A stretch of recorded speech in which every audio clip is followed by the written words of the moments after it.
Fine, ma'am. So shall we start? Yes, sir. I have given you the rights. Yeah, okay. Thank you very much. Okay.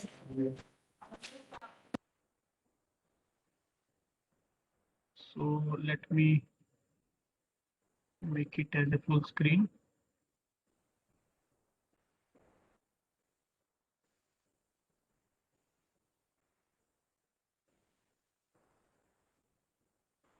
Will take some time.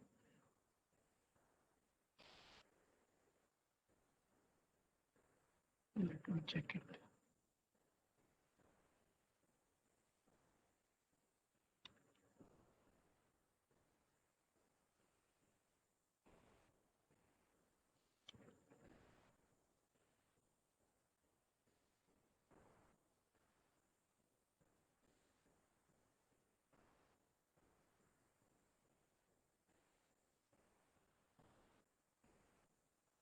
I believe that my screen is visible to all of you.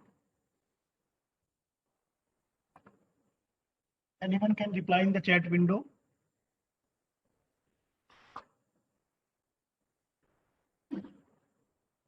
Sakshi ma'am, I believe that my screen is visible to all of you. Yes, sir. Visible. Okay, thank you, ma'am. Thank you. So let me open the pointer. So in the previous sessions, we have, I think, 2 to 3 sessions we have discussed about the couple of use cases and how some of the guidelines, standard guidelines that you need to take care when it comes to framing the use cases. So today, what is the agenda? The agenda is like that we are going to discuss about the Hyperledger and what are the building applications of Hyperledger and what are the different kinds of versions of the Hyperledger when it comes to development of a particular decentralized application. And we will see what are the transaction flow of the Hyperledger Fabric by considering one of the real-time example. So this is the agenda for today lecture, and tomorrow is the last lecture of this course. And tomorrow I am going to give you a kind of a entire summary of the vision of the government of India. Very important session for all of you. It is not just like that. Government of India is also thinking to adopt the blockchain in the various verticals. So tomorrow I am going to present to you about the vision of the government of India that related to the blockchain technology, that what are the various initiatives taken by the government of India in order to strengthen the research pertaining to the blockchain technology. So tomorrow we are going to wind up this particular course, and today we are going to take the agenda is like that. We need to check that why the blockchain is required, how you are going to frame out your problem statement, what kind of problem the blockchain is going to solve if we consider in general the businesses if we are going to consider, and what are the realistic requirement of the business in general we are going to talk about, and what exactly the distributed ledger, what are the characteristics of the distributed ledger, and after that we move on to the hyperledger architecture. What are the basic three key component of the hyperledger fabric that we are going to discuss, and what are the different kind of tools and frameworks are there in the hyperledger. So although I am going to be focus more on the Hyperledger Fabric, but I am going to give an introduction, brief introduction, 4 to 5 minute introduction of each and every variant of the Hyperledger with a crystal clear objective that under what circumstances you are going to select this particular version, and if you are going to select any particular version of the Hyperledger, then what problem it is going to solve. And then we are going to discuss about some of the fabric internals, the transaction flow. And at the last, we are going to compare the Ethereum and the fabric, the Hyperledger fabric. The case studies we have already discussed, so we don't require to discuss these two case studies. These two case studies we have already discussed. So before directly moving to the problem statement, so now what exactly here I want to convey to you, like let's say for example in this particular problem statement, you are having multiple organizations. Okay, let's say for example you are having any customer A. Okay, let's say we are having one hotel. So the hotel has to maintain the inventory of each and every item, and as well as the record of all the customers and all the employees and all the stakeholders basically. So that means they need to maintain a kind of a record. This is customer A. Now, if I take an example of any merchant, basically mercantile based organizations, so they also need to maintain the record. Now, if I consider the third organization like the bank, so bank are going to deal with the financial institutions. So they need to maintain that how much amount is debited, how much amount is credited, and what about the entire layout of the bank. So they need to maintain certain records. So in every application, we need to give more focus on maintaining the records. Or that means every individual application will generate some kind of huge amount of records that are very, very typical, sometimes very, very stringent to manage to find out a viable solution for these. And like, let's say we are having some kind of auditing agencies, like some kind of auditing agencies are there from the central government side or from the state government side. They are also going to do some kind of doing some kind of auditings, and they need to maintain some kind of records. Then we have the regulatories like the Reserve Bank of India will be the monitoring of the entire financial institutions, will act as a monitoring basically monitoring. So regulatory is also going to generate some kind of records, and we have some kind of insurer. So in nutshell, I will tell you that if each and every individual organization as an output, or we can say the nature of these organizations are such that they have to generate a huge amount of record. If independent individually, they are going to use their own resources in order to manage these records. Okay, so this is going to be a very expensive solutions for them, and it gives a kind of a vulnerable platform to all the stakeholders also. Let's say this type of system is more vulnerable, and sometimes it is inefficient system because this is not the optimization, or we can say the utilization of resources in an optimized way. So what could be the alternative solution when it comes to organizing a record? Is there any kind of a record management? Or if we rely solely on a kind of a centralized record management, then in our couple of discussion, we have noticed that centralized way of storing the document have their own advantages as well as disadvantages also. So this is going to be a big trouble for these organizations, how they need to come together. So this is going to be a problem statement that I need to float in front of you before directly moving to the Hyperledger. I'm going to set a kind of a stage for the Hyperledger, that why we are going to use the Hyperledger and what part the Hyperledger is going to solve. Okay. Now, in this way, how the blockchain can solve this particular problem.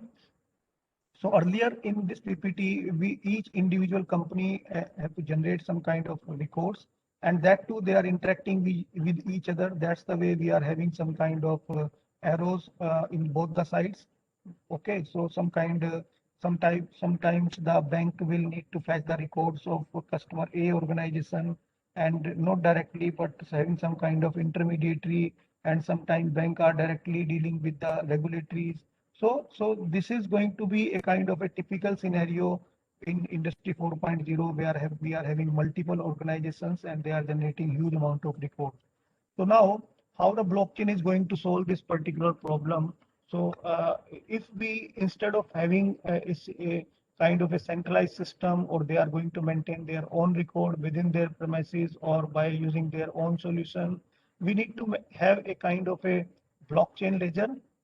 So if we have a blockchain ledger, which is a kind of a shared ledger, and every individual organization is having the replicated and permission ledger copy, so then reaching to a common consensus is not a big problem. Why? Because after every transaction is committed, the ledger is going to be refreshed, and every individual company is having, in this particular example, if you consider 6 organizations, all are having the access to this particular data or access to this particular ledger.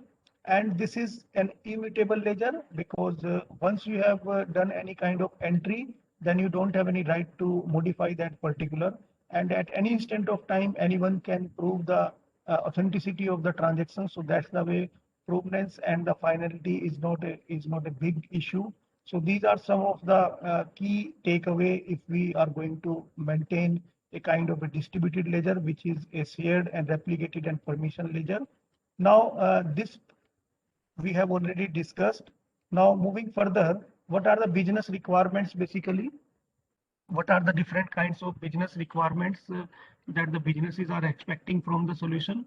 So every business nowadays, the list is very long, but for your understanding, I have kept only the 4 business requirements. Those are directly mapping with the blockchain or with the Hyperledger. So first one is the privacy, because the transactions are secure, authenticated, and access controls are enabled for granular access. So that means, let's say, for example, if for any healthcare businesses, there is a kind of a requirement that what kind of mechanism is there that is responsible for preserving the privacy, or we can say the identity of the individuals. So this is the first requirement that the businesses are expecting from the solution, that do not reveal the identity of any individual. Second requirement is the shared ledger. That means it is not going to be an immutable ledger. It is going to be working in an append mode only, where you can any organization can add, depending upon the access capability, can add only the transactions, but they are not supposed to modify this.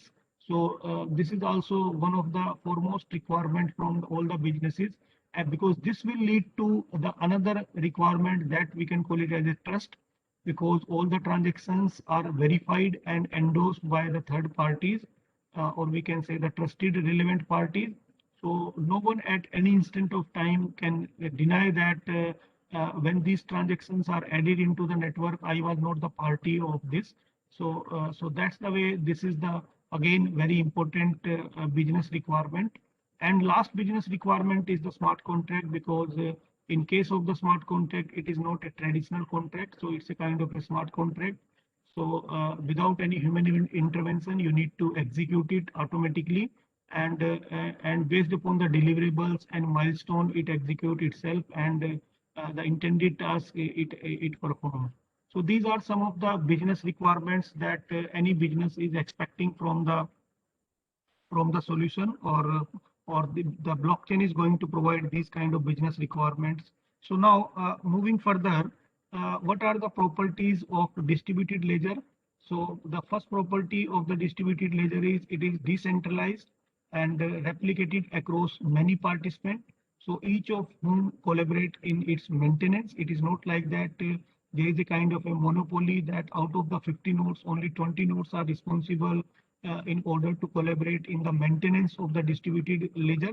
No, it is not like that. All the parties are equally responsible to take part, to collaborate in the maintenance of the distributed ledger.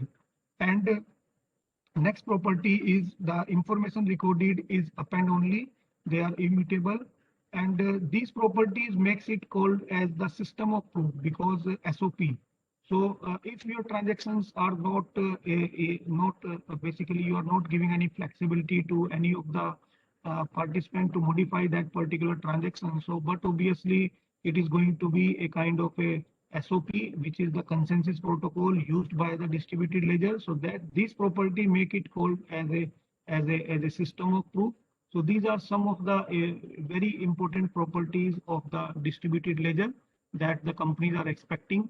And before directly moving to the Hyperledger, let me give some kind of bifurcation, or we can say some kind of differences. We are going to discuss how it differ from the Bitcoin. Or this slide, from this slide, I want to give more emphasis on the motivation part, that why we are going to discuss about the Hyperledger. So if we consider one version of the Hyperledger, or one of the distributed ledger version of the Hyperledger, that we can call it as a Hyperledger Fabric.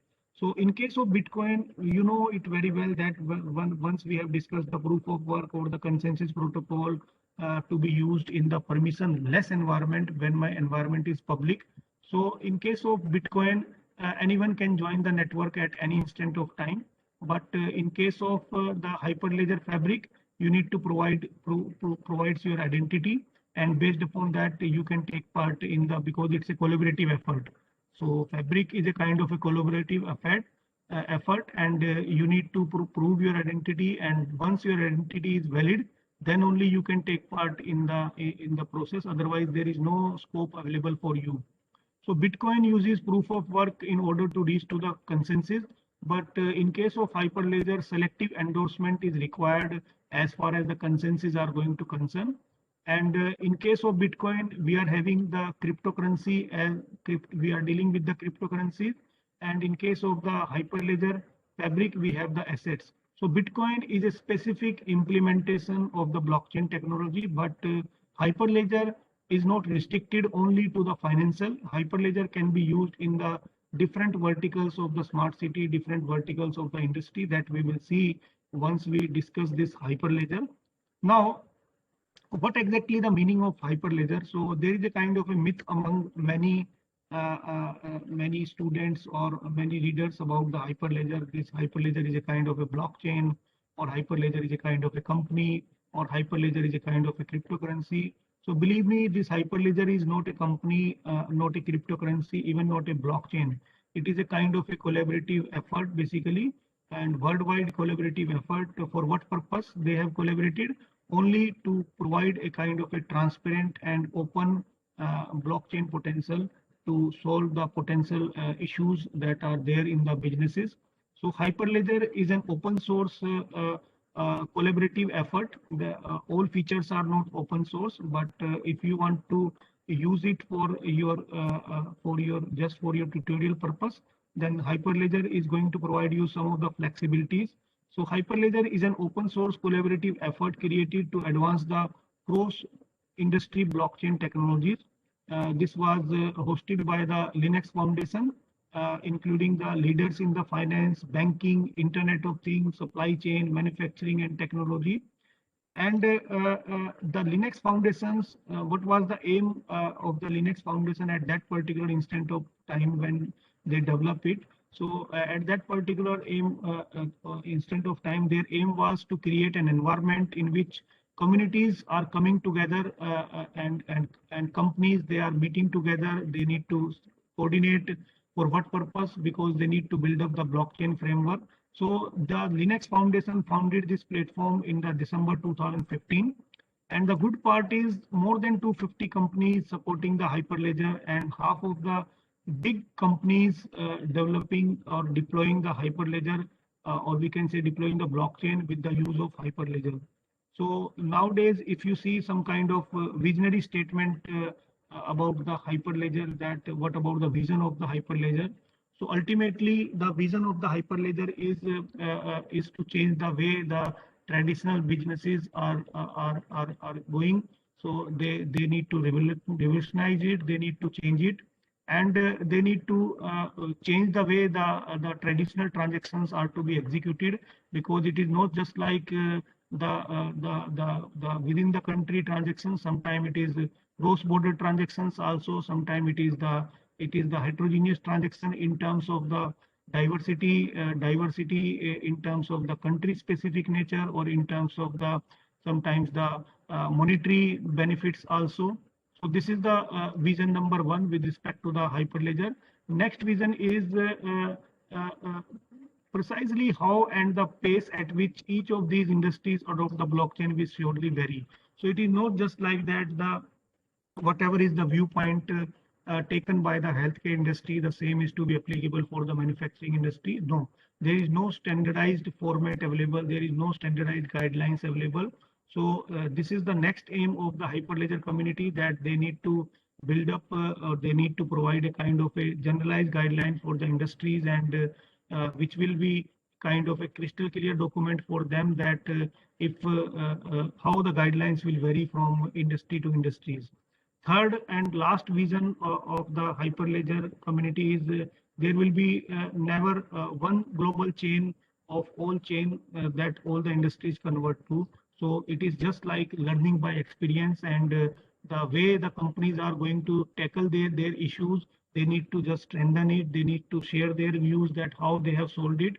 and so that the community may aware about it and they can take it as a pre-analysis from that particular organization when they need to solve this particular issue. Then they have a kind of a backbone in terms of the entire literature available with them.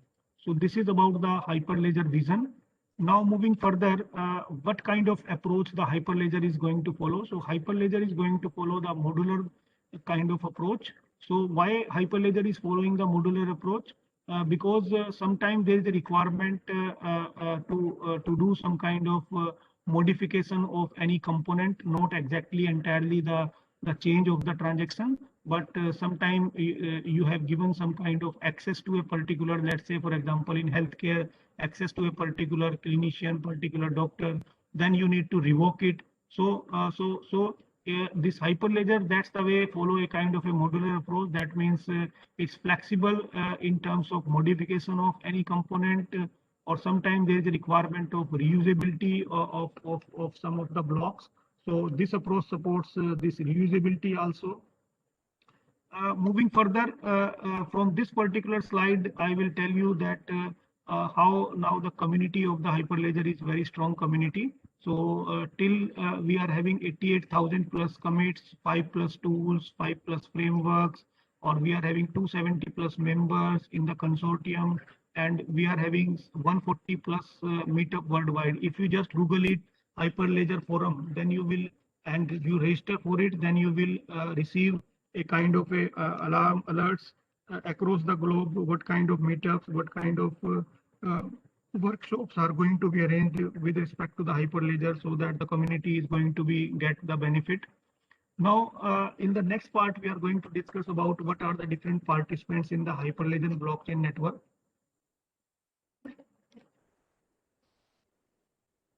So in the Hyperledger blockchain network, the first one is the certificate authority. So what is the role of the certificate authority? The role of the certificate authority is to give the accesses, securify, or we can say give the access certification to each and every individual.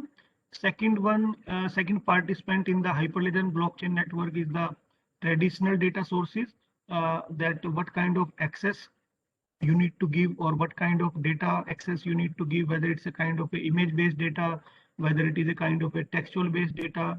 And next one is the traditional processing platform.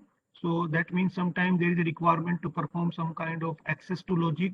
So this is another category of participant in the Hyperledger.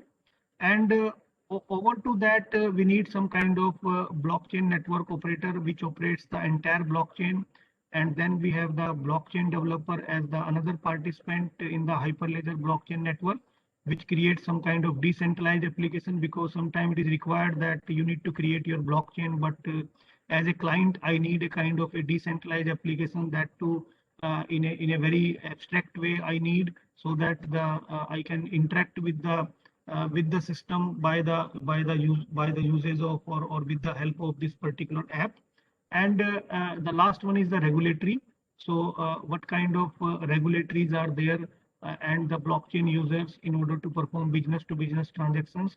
So the participant list is very long, but I have kept only the few primary participants in the Hyperledger blockchain network, which will play a very crucial role in order to develop the entire ecosystem for any applications with the adoption of the blockchain. Now, the motivation to use Hyperledger, what is the motivation to use the Hyperledger is because this technology is young and still in its early days. So believe me, when the technology is not matured and there is some gap available in the technology, then it gives a kind of a motivation to you that why don't we join the forum, and we have to contribute some part to the development of this particular technology, so that people will recall this particular technology with my name. So this is going to be a kind of a motivation why we are going to discuss about this Hyperledger. So now this is the entire business blockchain frameworks and tool hosted by the Hyperledger till date. So if you refer, we are having the distributed ledgers. So under the umbrella of Hyperledger, we are having different versions of the distributed ledger. So these are the different versions of the distributed ledger. So we are going to discuss one by one in brief. So start from the Hyperledger Besu up to the Hyperledger Sawtooth, and then we are having the libraries. So like Aries, Transact, Quilt, and Ursa, these are the standard libraries used by the Hyperledger. And then we are having the tools. So we are having the Avalon, Silo, Caliper, Explorer, and then sometime there is a requirement. This is a new but not commercially launched. This is the Hyperledger Grid. So that also we are going to discuss. So we are going to discuss one by one. So this blockchain framework tools hosted by the Hyperledger is divided into 4 different variants. First, we are going to discuss about the distributed ledger. What are the different versions of the distributed ledger under the umbrella of Hyperledger? Then about the libraries, then about the tools, and then about the domain specific tools that will support a particular specific domain. Now we are going to discuss first about the distributed ledger. So first distributed ledger under the umbrella of Hyperledger is the Hyperledger Besu. So this Hyperledger Besu is basically an open source Ethereum client developed under the Apache 2.0 license. And the good part about the Hyperledger Besu is this was written in Java. So among the student community, this is a very popular version because this was written in Java, and most of the students feel that they are very expertise in the Java. So that's the way this is going to be a very popular among the student community. And it can, another feature of Hyperledger Besu is it can be run on Ethereum public network or on private permission network. So it supports both public and private network, as well as there is some kind of requirement before the actual implementation or before the actual deployment of the entire ecosystem. We need to test in a particular a set of friendly customers. So it also supports that particular feature that we can call it as a test network. But with if you want to perform the test network related to the Hyperledger Besu for your identified application, then you need to use the Rinkbay or Roston or Godly. So these are some of the test network that can be used in order to test the entire performance of the Hyperledger Besu. And this Hyperledger Besu, as far as the consensus are going to concern, so proof of work, proof of authority, and Byzantine fault tolerance it uses in order as far as the consensus conflict are going to concern. Now moving further, this is the architecture of the Hyperledger Besu. If you see this Hyperledger Besu architecture is divided into 3 parts. In the first part, they have discussed about the storage, what kind of storage you are going to require. Sometimes there is a requirement if you are dealing with the decentralized applications, and that too you are dealing with the healthcare application, and healthcare gadgets are also generating a huge amount of data. Then in that particular application you need to store that particular data. So this is the first layer, we can say, in the architecture of the Besu, and then comes to be the Ethereum core. So in this Ethereum core, sometimes there is a requirement you need to go with the what kind of transactions pools are there. You need to separate it from the consensus. So for that particular purpose, they have developed this Ethereum core. And the last one is the networking, because if you need to develop a decentralized applications, then you need to have a kind of a on the top of that, because this application is interacting with the user.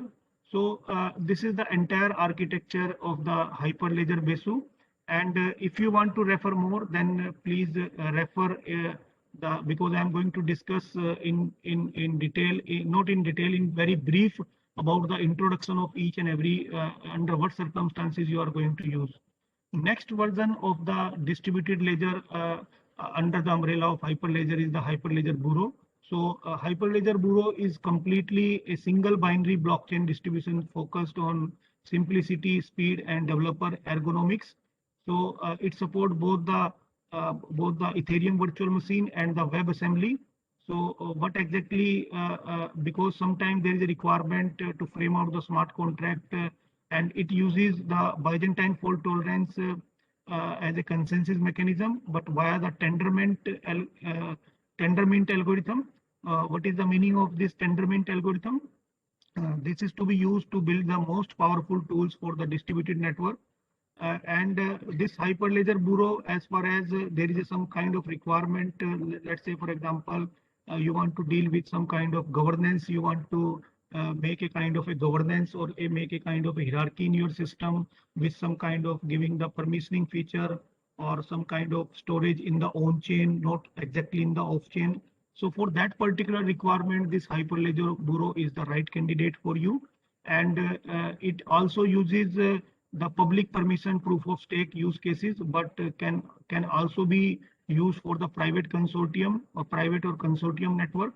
So it gives the best performance when it's going to be used in the public permission proof of net stake based use cases.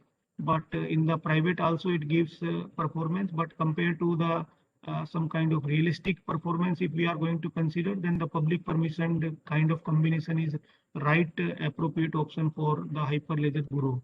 So if you want to refer more, please get into the detail of Hyperledger Bureau. Next one is the very important one. If you refer all the distributed ledgers supported by the Hyperledger, the most commonly used across the research community is the Hyperledger Fabric, and you will find more literature about the Hyperledger Fabric.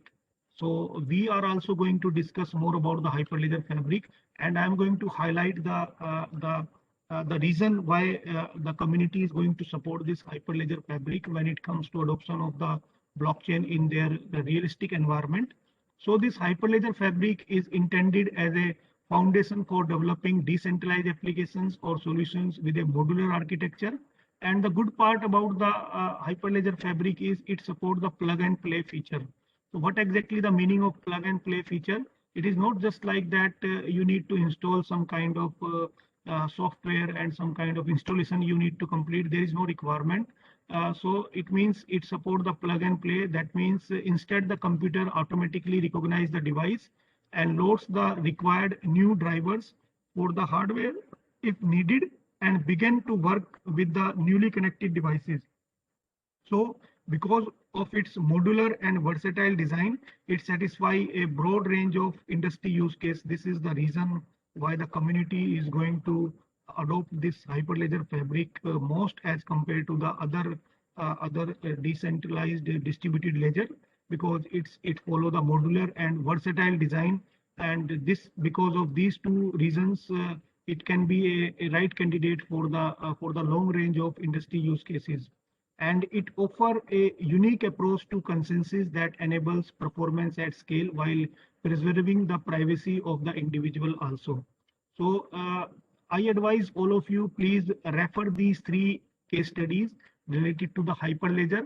If you refer these case study and you go into the depth of these 3 case studies, then also you realize that how the different organizations altogether having the different perspective in terms of the problem solving, how they have used the Hyperledger Fabric in order to solve their problem or moving from the centralized system to the decentralized system. So the first case study is between the DLT Labs and the Walmart Canada. They have used the Hyperledger Fabric basically in order to make a distribution, a fair kind of distribution. Second case study is related with the pharmaceutical supply chain. So the pharmaceutical supply chain in the pharmaceutical industry is again a big trouble. So how to maintain, like in the COVID-19 situations, how to maintain this cold supply chain, which is going to be a big trouble. So they have used the Hyperledger Fabric as the solution.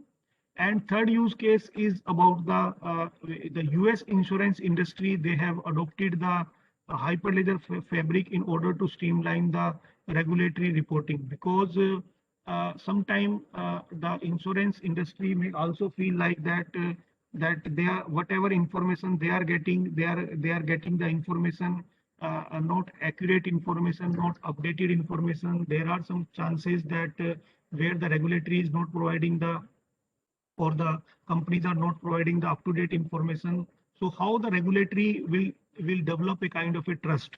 So for this particular problem, they have used the Hyperledger Fabric in order to build up a particular trust among all the stakeholders. So I advise all of you, please refer these 3 case studies, very important for you once you need to understand the entire working of the Hyperledger Fabric. Next one is the Hyperledger Indy. So the Hyperledger Indy provides provides tools, libraries, and reusable component for providing the digital identities. So sometime in the application there is a requirement we need to have some kind of interoperability feature across the administrative domains or some kind of application. So if this is my requirement, then I can go with the Hyperledger Indy. So Indy is interoperable with the other blockchain. Let's say, for example, you are having already existing blockchain and you want to use that existing blockchain. You cannot discard it because some confidential data is available there. So what kind of tool you are going to use, which will support, which will not create a kind of a interfacing problem when you are going to patch the existing blockchain with that. So if this is your requirement, then for that particular purpose, the Hyperledger Indy is a right candidate for you. It gives you both the flexibility. You can use this particular platform, distributed ledger platform, standalone, or you can use it in conjunction with the other existing blockchain also. So these are the two case studies. I advise all of you, please refer these two case studies if you want to refer more about the Hyperledger Indy. So first case study is about the how in a particular financial institutions how you are going to reduce the chances of the fraud using the Hyperledger Indy. And second case study is the Africa's first national decentralized ID system that they call it as a Kiva. Like in India, we are having Aadhaar UADI. So similarly, the African first national decentralized ID system they have launched, they call it as a Kiva with the use of the Hyperledger Indy. Because in this particular case, there is requirement is they need to, they have some kind of existing data and they need not to start from the scratch. So if this is your requirement, then they have gone with the Hyperledger Indy. Now next one is the Hyperledger Iroha. So this Hyperledger Iroha is designed to be very simple and easy to incorporate into the infrastructure or IoT based project. Let's say, for example, your application is industry related application where you want to measure that temperature or we can say the moisture content you want to measure from some kind of hardware sensors, and then you need to have some kind of perform some kind of analytic on that particular data. And if this is your requirement, then for that particular purpose, this requirement is related to the infrastructural basically. Okay, so for this particular requirement, you need to go with the Hyperledger Iroha is the right candidate for you. And the good part about it, it follow the C++ design principles, and the consensus algorithm, it uses the YAC. So if you want to refer more about the Iroha, then the National Bank of Cambodia, they have used the Hyperledger Iroha to boost up the financial inclusion with the Hyperledger Iroha. So the Cambodian National Bank, they have used the Hyperledger Iroha in order to boost up their financial transactions, not only within the country, but outside the country also. And the last version of the distributed ledger is the Hyperledger Sawtooth. So in case of Hyperledger Sawtooth, let me give you a kind of a summary about the Hyperledger Sawtooth, and then I come back to this PPT again.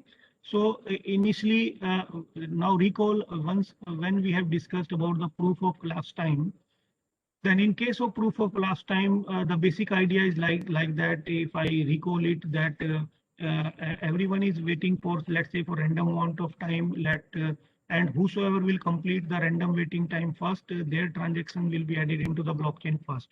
Now, at the same time, simultaneously, two person will claim that, hey, I have waited, let's say, for 120 second or 100 second.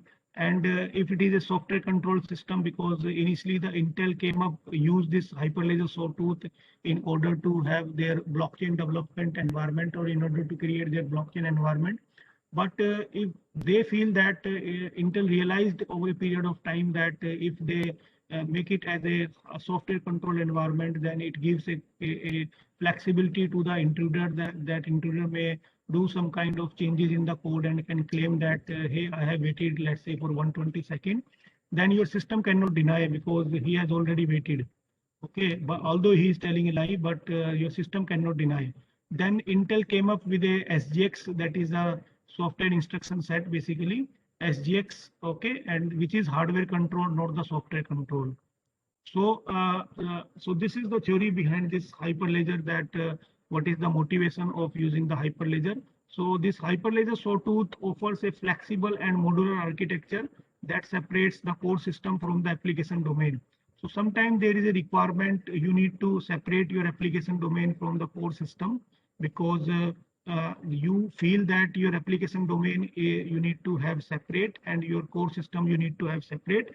And although these two are connected with a decentralized database, but you need to separate them. So if this is your requirement, then the Hyperledger Sawtooth is a right candidate for you. And as far as the consensus are going to concern, so the practical Byzantine fault tolerance and the proof of lapse times are the consensus protocol that are to be used in order to resolve the conflict. So these are the two case studies as far as the Hyperledger Sawtooth is going to concern. The first case study is related to the simplifying the enterprise blockchain adoption, and second one is related to the supply chain, where how you are going to build up the trust or going to build up the transparency in your entire network when it comes to be the supply chain. And this one is the Hyperledger Grid. So this is not yet been released, but the entire idea is like that. Basically, it interact with a kind of a basically for the supply chain, where you need to focus on some kind of data centric applications. But the commercial version is not yet released. So you have to wait, or if you want to contribute in this particular release, then you have to join this Hyperledger Grid community, where they have already floated their certain work. And if you feel that you are going to provide some kind of help to them, then you can just drop an email to the community, and then the community is very strong.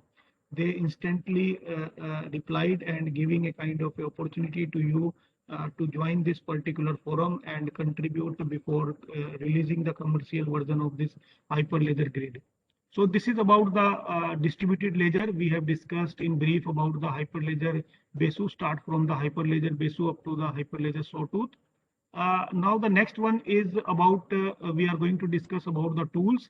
What are the different kind of tools are there? So the first tool under the umbrella of Hyperledger umbrella is the Avalon. So Avalon is basically it is a ledger independent implementation of a trusted compute specification. So let's say, for example, under what circumstances I am going to use this Hyperledger Avalon tool, where my requirement is I need to maintain the security of a particular transactions before processing these transactions, or before adding these transactions into the blockchain, or sometime after adding these transactions into the blockchain also. So if this is my requirement, then I can go with the Hyperledger Avalon. Second one is the Hyperledger Caliper. So it is a blockchain benchmark tool, so which allow the user to measure the performance of a blockchain implementation with a set of predefined use cases.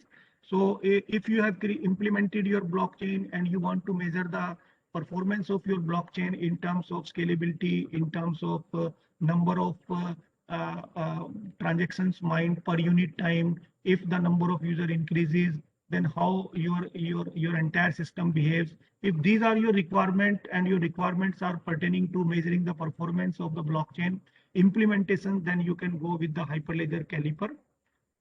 And third one is the Hyperledger Silo. So this Hyperledger Silo aims to serve as the operational dashboard, basically for blockchain, which reduces the effort required for creating and managing and using the blockchain. And it also facilitates creating the blockchain as a service. Sometimes there is a requirement, you need to have a kind of a dashboard, and through the dashboard, you need to visualize the impact of the different functions or different operations that are already committed in your entire blockchain. So if this is your requirement, then you can go with the Hyperledger Silo. And next one is the Hyperledger Explorer.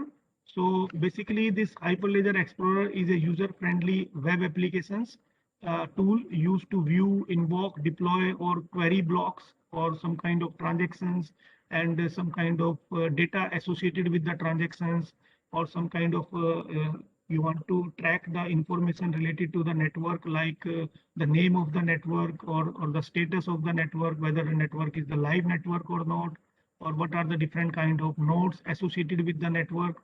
So if these are your requirements, then you can go for the Hyperledger Explorer. So these are about the tools that what category of tools you are going to select under what circumstances. I know that this is very, very little for you, but if we need to explain each and every tool, then it require at least 7 to 8 hours in order to install that particular tool or in order to check that particular tool for the intended purpose, but we don't have enough time available. So that's the way I'm giving you the introductory about the tools, and this is very helpful for you once you are going to select the right tool from the basket of Hyperledger.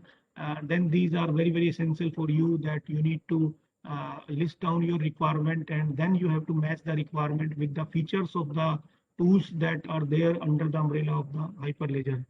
Now, Hyperledger industry use cases. Hyperledger, we cannot limit the use cases of the Hyperledger. So Hyperledger support wide variety of use cases, but start from the cross-border payment, healthcare records, or the seafood supply chain, because in the seafood supply chain, this is going to be a big trouble, because sometimes we are not getting any kind of message because of some network or because of, but still how we are going to establish a trust that whatever response we are getting from a particular ship, that particular having some kind of order from some kind of client. So how we are going to see that the message that we have received is a kind of a worthy message or not. So these are different kind of use cases, start from the cross-border payment to the food trust. And we have already contributed in the diamond supply chain. It's a very novel and very unique use case, that how you are going to adopt the blockchain in the diamond industry. So that I'm going to share with you. So some of the use case I'm going to discuss with all of you. So the first use case is the how you are going to see the potential in the diamond industry, and how you are going to reduce the fraud by adopting this kind of tool in the diamond industry. So as far as the case study are going to concern, you need to be very, very specific, that what problems are there, how you are going to solve the problem, and what benefits you are going to achieve after applying this particular technology. So ultimately, what is the problem there in the diamond industry? So the problem with the diamond industries are like that there is a problem that how you are going to track the diamond across the supply chain, start from the mine to the retail. There is no mechanism available with the diamond industry that if someone is going to say that the diamond that I have purchased is not a diamond, it is going to be a kind of a fraud with me. So how you are going to satisfy the customer, because customer is not the party of the supply chain, or between or in the supply chain, customer is not the party of the diamonds, or customers are not in a position to track the diamond start from the mine to the retail. So this is going to be one of the problem faced by the diamond industry. Now, how they are going to solve it? So in case of if we are using the blockchain or the any version of the Hyperledger as per the requirement. So in this particular case, the shared ledger for we have used for storing the digital certification with some kind of supportive material, which is going to be a kind of a good sign for the customer or for the end user when your diamond will go to the retail market. So what benefits you are going to achieve? It protects against the occurrence of fraud and theft or some kind of black markets also. It also assists in identification and reduction of synthetic stones being labeled as authentic, or sometime it increase the speed of transparency for cross-border transactions for insurance companies and bank also, because bank is going to give a kind of, or insurance companies is going to insure the entire cost of the diamond when it is in the process of delivery start from the mine to the retail market. So considering these aspects, we have already contributed one case study in this particular area with my BTech students, Urvis and Ruhi, we have they have come up with a very detailed review paper. I think it's a 24 to 25 double column paper, and this paper was published in 2020, and this is going to be a kind of a very good paper for the for the community who want to work in the diamond industry, particularly the supply chain, right from the mining to the mine of the diamond till the diamond reaches to the retail market and till it reaches to the end user. So I advise all of you, this paper was published in IEEE IoT journal, having impact factor almost 10. And second use case that I'm going to discuss with you is the food trust. So what is the problem there in the food trust? So it basically provide a trusted source of information and traceability to improve the transparency and efficiency across the food network. So in the food network, if we take an example of any of the company like Nestle, Walmart, or we can take the example of Unilever, they face this kind of difficulty that how they want to trace or establish the transparency when it comes to be the cross-border transaction with respect to the entire food network. So this is going to be one of the problem related to the food trust, and how they are going to solve it with the adoption of the blockchain, because blockchain with the help of the Hyperledger, we are having the distributed ledger. So this distributed ledger is used for storing the digital compliance documentation, and test results and audit certificates are to be issued based upon the requirements. What benefits we are going to use if we are following this particular terminology? So it gives a kind of it reduces the impact of food recall through instant access to the end-to-end traceability, and it also help to address the 1 in 10 people sick, or sometimes there is a requirement that we need to deliver a kind of a food to a particular territory, and that too in the situation of flood or in the situation of COVID-19 also, then it is very typical to maintain the entire supply chain of the food. So in this particular case, this is going to be a very novel use case for you. And the last one use case that I want to highlight here is the cross-border supply chain. So in this particular use case, if you know it very well that 90% of the goods in global trade are carried by ocean shipping industry each year. So the cost associated with trade documentation or processing and all kind of administrative stuffs are involved here.